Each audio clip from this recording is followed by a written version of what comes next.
Kevin Van Ord and Jim Mayberry, Guild Wars 2 launched on Tuesday officially. Those of us that pre-ordered got in on Saturday. Is that correct? Yeah, I was playing for 3 days in advance. 3 days in advance. Yeah. You as well, I logged in a bit. I never get to play too much on the weekend, but I started out. My little career, my little dude. Yeah. So, I mean, obviously, some of us have been playing the beta. We kind of had some expectations. But what were your expectations going in, Kevin, into this game? I tried to go in with as few expectations as possible. As the reviewer, I tend to. I did play a day of the closed beta with Jim, but otherwise, like, I've just tried to stand back and let the game speak for itself. I was a big Guild Wars 1 fan, and I knew going into it that it really wasn't a whole lot like Guild Wars 1 at all. So I just tried to keep an open mind and let the game speak for itself, as opposed to going in knowing so much that I wouldn't be able to sort of see it as somebody that would just be going and grabbing the game off the shelf.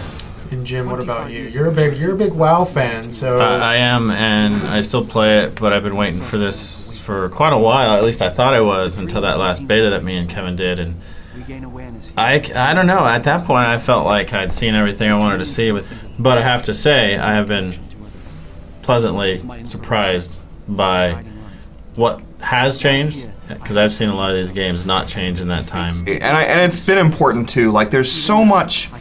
I mean, ArenaNet, the developer of the game, has built up so much goodwill over time that there's an incredible, probably more than anybody really expected, an incredible like hype cycle around Guild Wars 2, and a lot of hyperbole and a lot of things like that. And so that's what we're trying to separate ourselves from, is look at the game on its own terms, as opposed to what everybody is telling us it's supposed to be or what it is, and actually look at it for what it is. But maybe we should talk about what it is. Yeah, I mean, let's give people a little bit of the groundwork and then kind of go into maybe a little bit of what resonates with you guys early on in your play session. Sure. One of the first things that you notice is that the game, and I'm going to start off in a negative light, and I want to be careful because I don't actually see the game really overall in negative terms at all. But I think it is important to note that Guild Wars 2 does not necessarily do a very good job of getting you accustomed to what it's doing.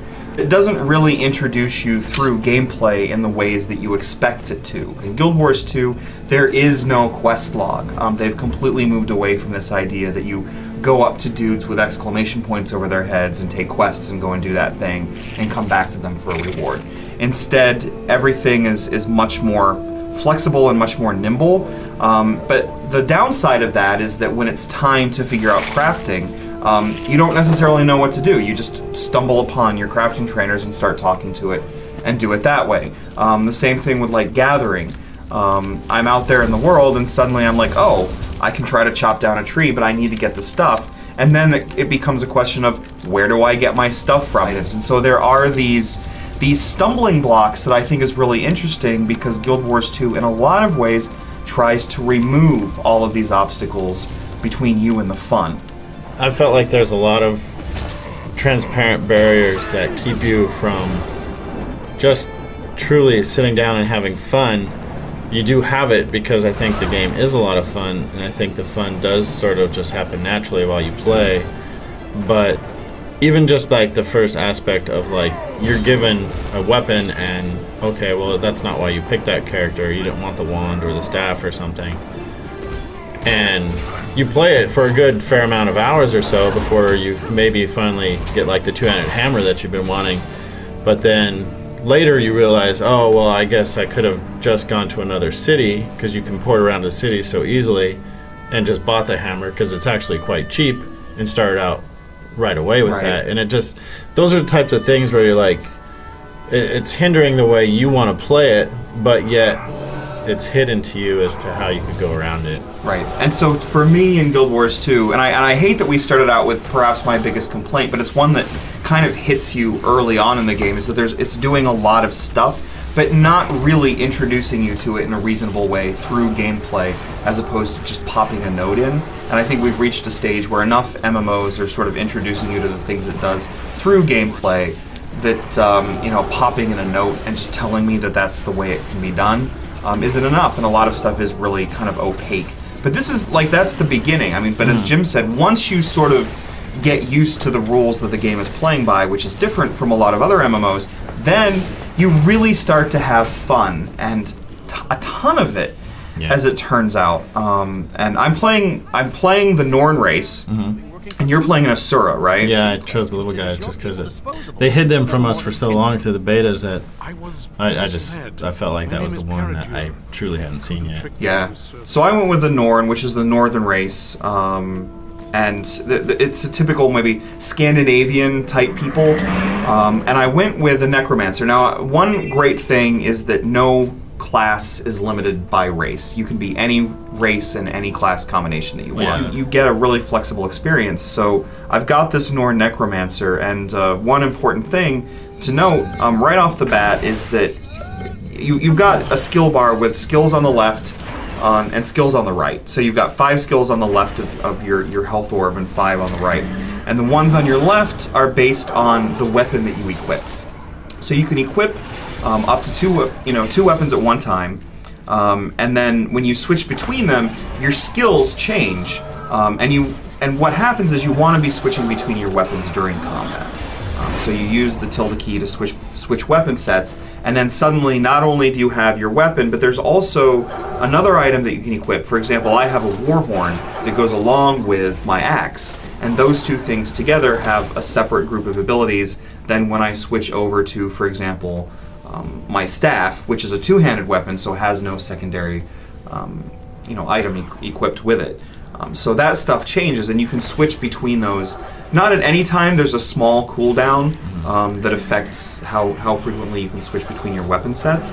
But there's a lot of flexibility. And then the other side is sort of class-based, and as you level up, you're choosing how you want to spend your skill points, and then using those to determine the skills that are going over on the right-hand side of the bar. ArenaNet's always been very conscientious of the way starting areas and abilities pan out in MMOs. Like they've always been very vocal about how they think it just starts too slow, and you just feel like you're just you're schlepping through, the town killing rats constantly, for a few hours or whatever.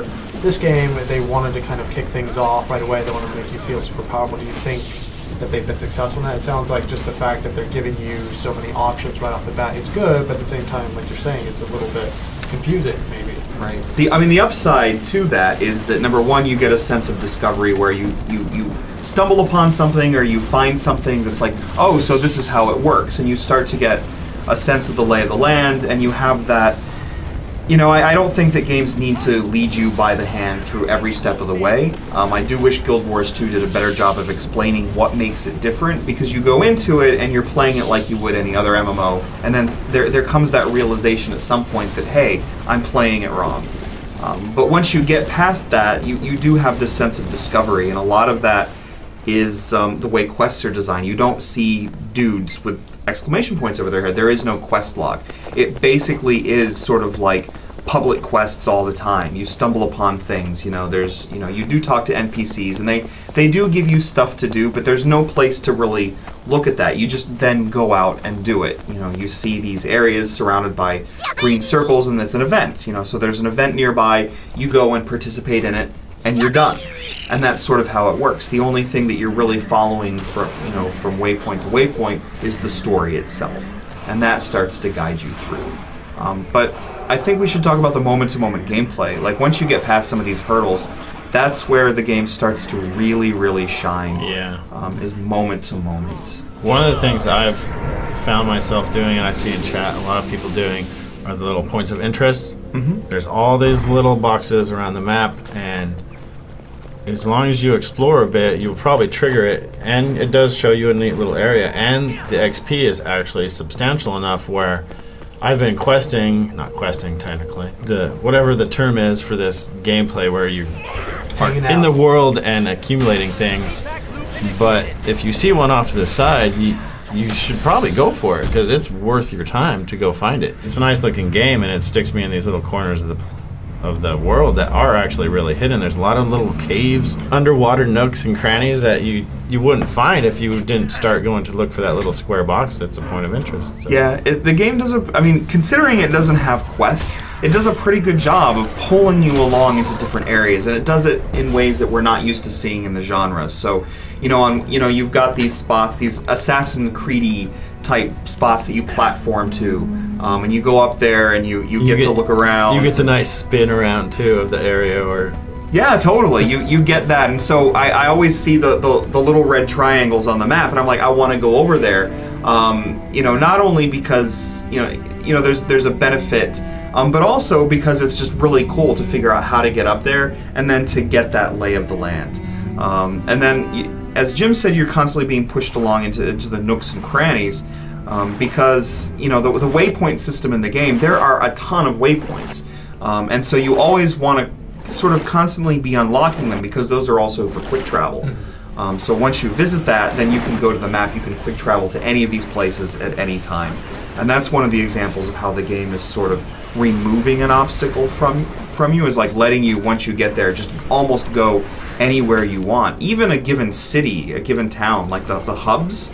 There are tons of different waypoints in there, and you can go immediately to anywhere in town you want to go, basically. You talked about the art. I want to talk about the way the game looks and the way the game feels, because the game feels excellent under the fingers. The animations are so fluid, the movement is so good, the combat is so quick. All the cooldowns are really fast as well, so you're not stuck dealing with a mana bar. You never, you have to still wait for cooldowns, but I'm constantly switching up what I'm doing, constantly pressing keys. It's not one of those things where you just hit auto attack and occasionally press another button to fire off another spell. You really are involved, and you can cast spells as you run around.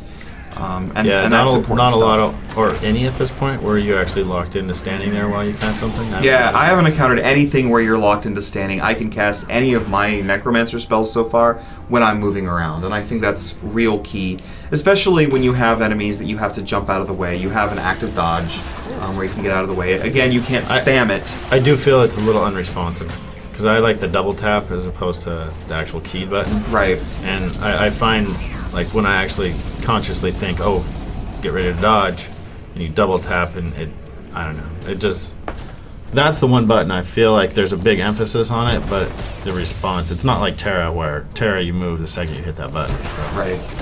Yeah, but it's not like Terra in the sense that it's not the extremely immediate combat of Terra, but it gets pretty close. You can hit the hotkey and cast your spell or swing your weapon whether or not you've targeted an enemy. That takes some getting used. Yeah, I like that too, and it takes some getting used to, because sometimes you're not exactly sure if you're being effective or not, but the game gives you really good feedback, and the movement is really slick, and a lot of that has to do with the really great animations, I think, in the game, and also the art style. I think that the game has really great art, and I know a lot of people talking about how it looks cartoony or kiddie, but it seems to me like a natural offshoot of Guild Wars 1 from an artistic standpoint. But they also have these really great cutscene styles and other things like that, where they show you the world, and these are like 2D plane type things with 3D characters in them.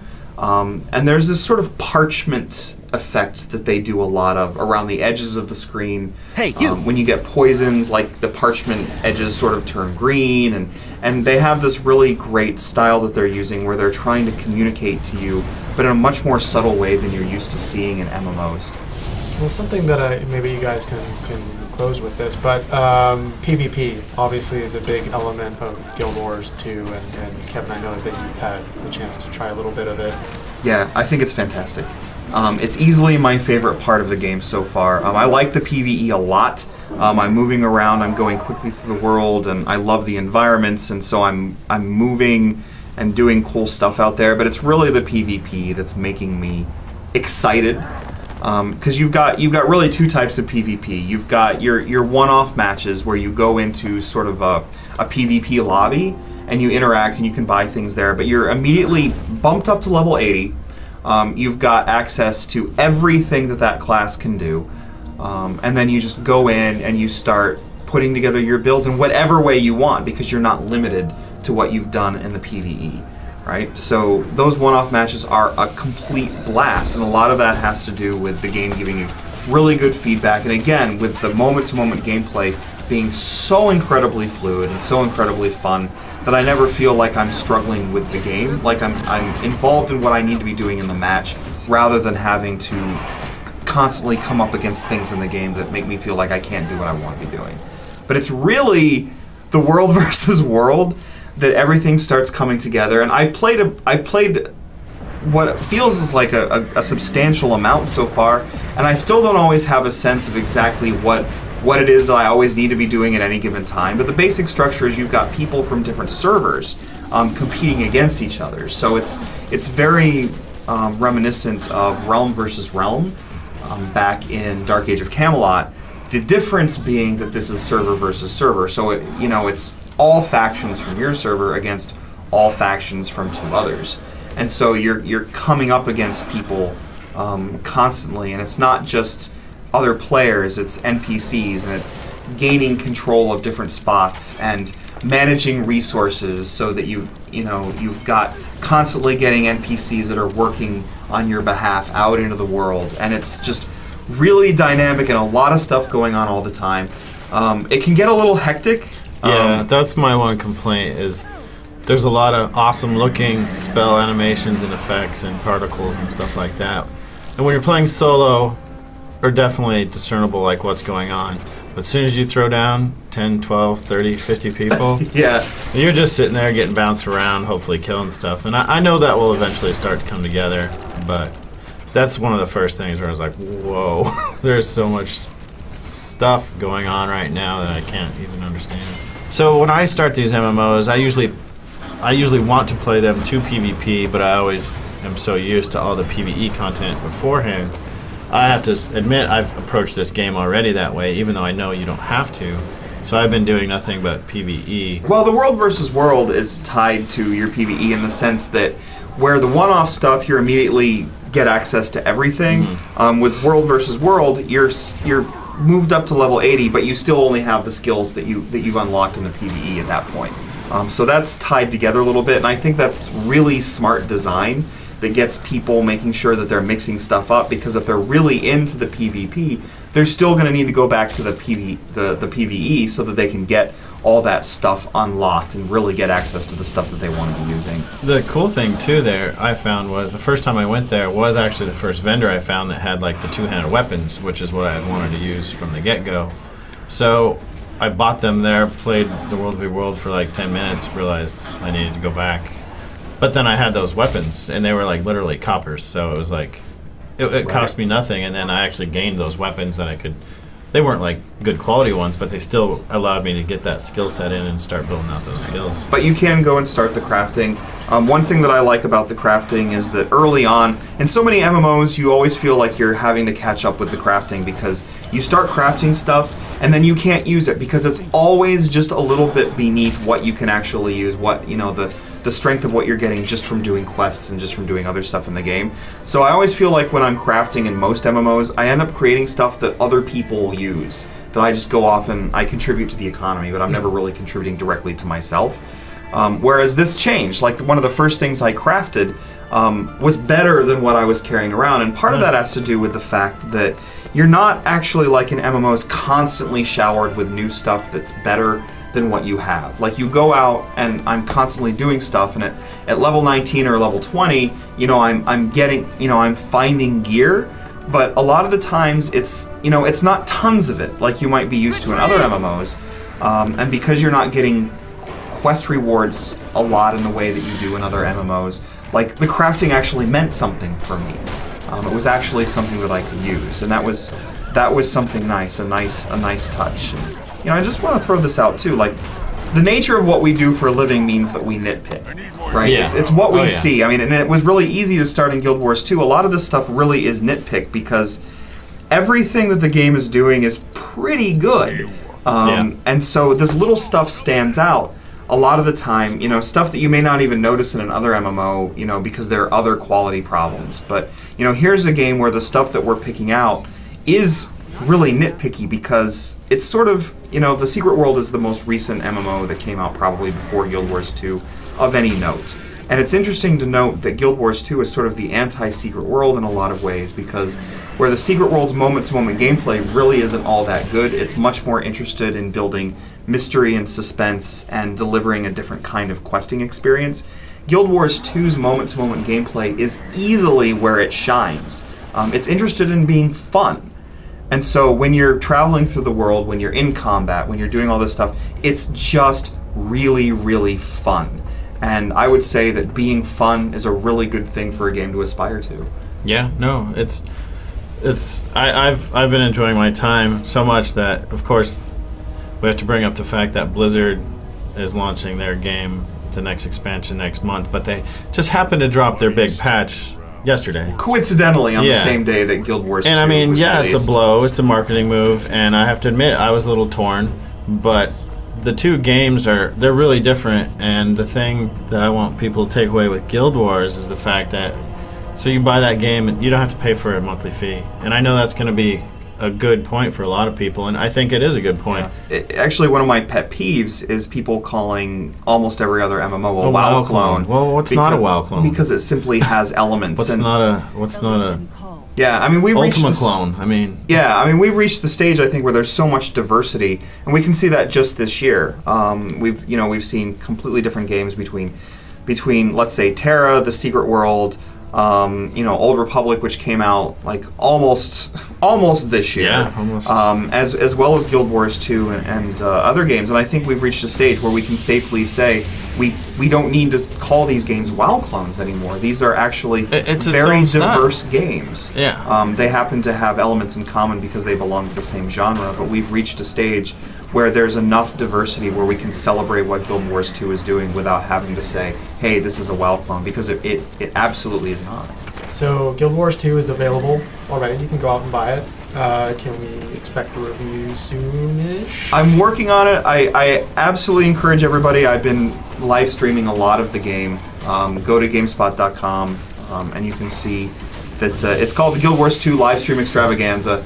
When the review comes, I'm not sure yet. It'll probably be in the next couple weeks. This is a mini game. I mean, it takes a long time, especially. It's just there's a lot to do in this game. Yeah, it takes time, but that's why I like the live stream, because people can be part of the review process. You can understand what it is that I'm doing as I'm leading up to the review, and you can be part of it. Ask me questions. I love interacting with everybody while I do it. So join in with me and look for a review, hopefully in the next couple weeks. Gentlemen, thank you so much for taking the time to share your thoughts about Guild Wars 2. Thanks. Thank you.